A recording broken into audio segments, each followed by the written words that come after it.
কোনো রকম রক্তপাত ছাড়াই শেষ হলো কেরানীগঞ্জের ব্যাংক ডাকাতি চেষ্টার ঘটনা। রূপালী ব্যাংকের শাখাটিতে দুর্বৃত্তের হানা দেওয়ার খবরে প্রথমেই প্রতিরোধের চেষ্টা করেছিলেন এলাকাবাসী। সেই সাথে সেনা, পুলিশ, র্যাব সহ আইন শৃঙ্খলা বাহিনীর তড়িৎ তৎপরতা। তাদের অভিযান প্রস্তুতি দেখে শেষ পর্যন্ত অস্ত্রসহ আত্মসমর্পণ করেছে 3 ডাকাত। ভেতরে যাদের জিম্মি করা হয়েছিল তাদের সবাই অক্ষত রয়েছেন। ডাকাতরা ব্যাংকের ভল্টেও ভাঙতে পারেননি বলে জানানো হয়েছে। মিলিয়ন অফার ওয়ালটন ফ্রিজ কিনে পেতে পারেন 20 লক্ষ টাকা, রয়েছে কোটি কোটি টাকার নিশ্চিত উপহার। চুনকুটিয়া এলাকায় রূপালী ব্যাংকের জিঞ্জিরা শাখায় দুপুর 2টার দিকে হানা দেয় ডাকাত দল। গ্রাহক সহ 10 থেকে 12 জনকে জিম্মি করে তারা। খবর পেয়ে এলাকায় মাইকিং শুরু করে স্থানীয়রা। ঘিরে ফেলা হয় ব্যাংকটি। আমার এক বন্ধু ভিডিও করতেছিল, তো যাওয়ার পরে তো উঠছে 2-4 জন উঠছে। উঠার পরে ভিতর থেকে যে ডাকাতগুলো আসছিল, 3 জন ভিতরে আসছিল, একজন সামনে আসছিল।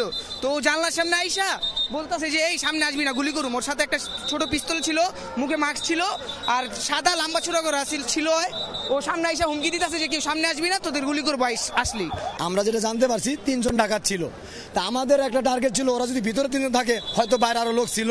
এই কারণে আমাদের পুলিশ বাহিনী যখন এখানে চলে আসছে, আমাদের এলাকার যত ভাই বেড়াদা যারা স্থানীয় ছিল তাদের কিনে আমরা এখানে চলে আসছি। এলাকাবাসী এখানে অবস্থান নেই এবং এটাকে ঘিরে রাখি। পরবর্তীতে পুলিশে খবর দিলে পুলিশ আসে এবং র্যাব আসে। তারা আপ্রাণ চেষ্টা করে এখানে সমাধান করার জন্য। তারপরেই দ্রুত ব্যাংকটি বাইরে থেকে ঘিরে ফেলে পুলিশ, র্যাব ও সেনাবাহিনীর সদস্যরা। চলতে থাকে ডাকাতদের সাথে আলোচনা। আশপাশের দোকানপাট সহ স্থাপনা থেকে সরিয়ে ফেলা হয় লোকজনকে। শেষমেশ আর অভিযান চালাতে হয়নি, আত্মসমর্পণ করে 3 ডাকাত। বিকেল 5:30টার দিকে তাদেরকে গাড়িতে করে নিয়ে যায় যৌথ বাহিনী।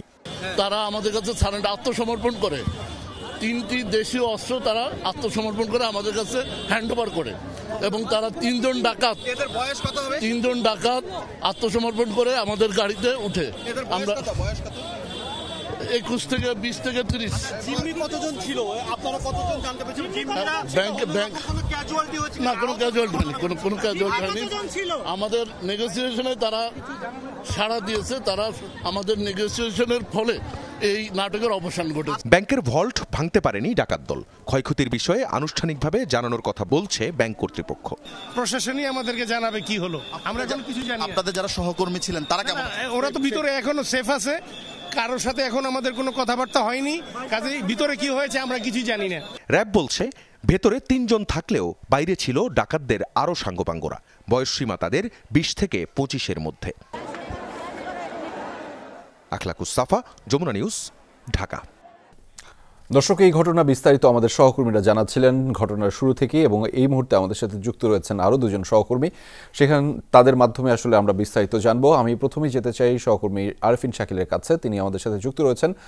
শাকিল, ব্যাংক ডাকাতির চেষ্টায় আটককৃতদের যাদের রয়েছে তারা আসলে তাদেরকে কোথায় রাখা হচ্ছে সেটি জানাবেন। একই সাথে ঘটনাস্থলে এখনকার পরিস্থিতি আপনি কেমন দেখছেন?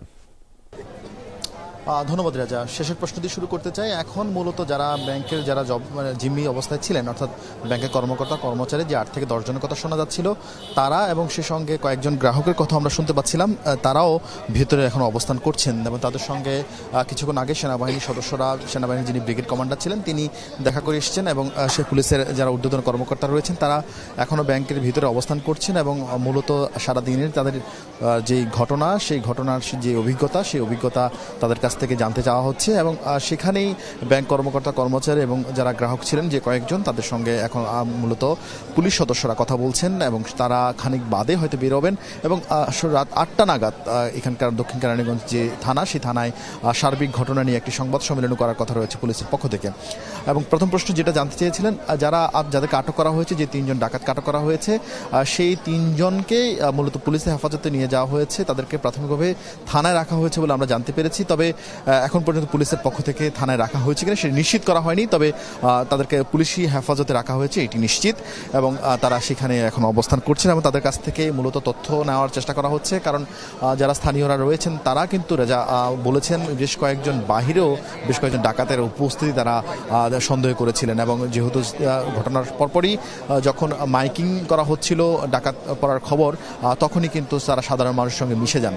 এবং সেই ডাকাত দলের আর কে কয়জন সদস্য রয়েছেন বা এই ঘটনার মূল হোতা কারা, কিভাবে পরিকল্পনা হয়েছিল, এর আগে আসলে পরবর্তীতে কোনো ধরনের পরিকল্পনা রয়েছে কিনা, এই সামগ্রিক বিষয়বস্তু নিয়ে মূলত ডাকাত দলকে পুলিশ সদস্যরা সেটি তাদেরকে জিজ্ঞাসাবাদ করবেন এবং একটি মামলা এরই মধ্যে দক্ষিণ কেরানীগঞ্জ থানায় রুজু করা হচ্ছে এবং সেটি প্রক্রিয়াধীন রয়েছে। এখন পুলিশের পক্ষ থেকে বলা আমাদেরকে তেমনটি জানানো হয়েছে এবং যারা উৎসুক জনতা তারা বলছিলেন যে দুপুর 2টা নাগাদ যখন তারা এই ঘটনা শুনতে পেরেছেন বা মাইকিং করা হয়েছিল তখন তারা কিন্তু নিজেরাও এই ভবনের দোতলায় তারা যাওয়ার চেষ্টা করেছিলেন। সেই সময় 3জন ডাকাত উপস্থিত জনতাকে লক্ষ্য করে বেশ কয়েকবার তারা তেড়ে আসেন এবং কয়েকবার জানালার কাচের সামনাসামনি আগ্নেয়াস্ত্র প্রদর্শন করেন। এরপর সাধারণ মানুষ মূলত পুলিশের সঙ্গে যোগ দেন। পুলিশের সদস্যরা পর র্যাব সদস্যরা আসেন, সেনাবাহিনীর সদস্যরা আসেন। এখনও কিন্তু র্যাব সদস্যরা পুরো যে ভবনটি অর্থাৎ রূপালী ব্যাংকের জিঞ্জিরা শাখার যে ভবনটি সেই ভবনটির সামনে পুলিশ সেনাবাহিনীর সদস্যরা অবস্থান নিয়েছেন।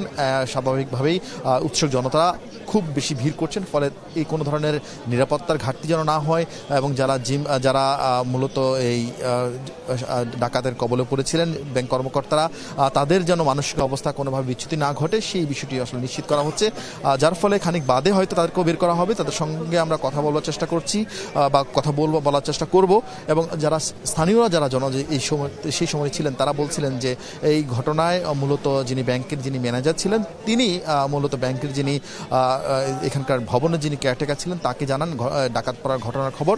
এরপর তিনি মূল ফটকটা বন্ধ করে দেন। এরপরেই কিন্তু স্থানীয় মানুষ জড়ো হন ব্যাংকটির সামনে এবং চারপাশে আইনশৃঙ্খলা বাহিনী পুরো ভবনটি ঘেরাও করে রাখেন। এখনও সেনাবাহিনীর সদস্যরা পুরো বাড়িটি ঘেরাও করে রেখেছেন। উৎসুক জনতা রয়েছেন, গণমাধ্যমে রয়েছেন। খানিক বাদে হয়তো ঘটনার সার্বিক যে চিত্র সেই চিত্র সম্পর্কে জানতে পারবো।